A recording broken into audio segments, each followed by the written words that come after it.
नबी करीम रऊफ़ुर रहीम अलैहिस्सलातु तस्लीम फरमायो, मन शगलहु ज़िक्री अन मसअलती अतयतुहु अफ़दला मा ऊतिय साइलिन। जेको शख्स मुझे ज़िक्र में मशगूल रहे थो, जेको शख्स अल्लाह अल्लाह जो ज़िक्र करे थो, उन ज़िक्र में मशगूल रहण जे करे मूंखां सवाल न करे सघियो, पंहिंजी हाजत तलब न करे सघियो, पंहिंजी तमन्ना मूंखां न घुरी सघियो, पंहिंजी परेशानी जे लाइ सवाल न करे सघियो,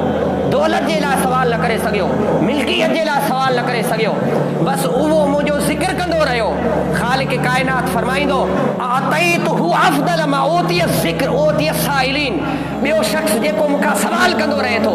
दौलत घुरंदो रहे थो, जन्नत घुरंदो रहे थो, मालो मिल्कियत घुरंदो रहे थो, जाहो मनसब घुरंदो रहे थो, मुख़्तलिफ़ तरह जा सवाल कंदो रहे थो। ख़ालिक़ काइनात फरमाए रहियो आहे, हिकु तरफ़ उहो साइल जेको मूंखां सवाल करे रहियो आहे, ऐं ॿिए तरफ़ उहो शख़्स आहे जेको मुंहिंजो महज़ ज़िक्र करे थो, मुंहिंजे ज़िक्र में मशगूल आहे। ख़ालिक़ काइनात फरमायो, जेको सवाल करे रहियो आहे, उन सवाल करण वारे खां वधीक जेको मुंहिंजो ज़िक्र करे रहियो आहे उनखे अता फरमाईंदो आहियां। त ॾिसो, हिकु त अल्लाह जे ज़िक्र करण जी बरकत अलॻि थी वई, ऐं उहो जेको इंसान सवाल करे रहियो आहे, सवाल न करे, उहो वक़्तु बि अल्लाह जे ज़िक्र में पंहिंजे पाण खे मसरूफ़ रखे, त ज़िक्र करण जो अलॻि सवाब, जेकी हाजत आहे उहा हाजत बि मुकमल थी वेंदी, जेकी तमन्ना आहे उहा तमन्ना बि मुकमल थी वेंदी।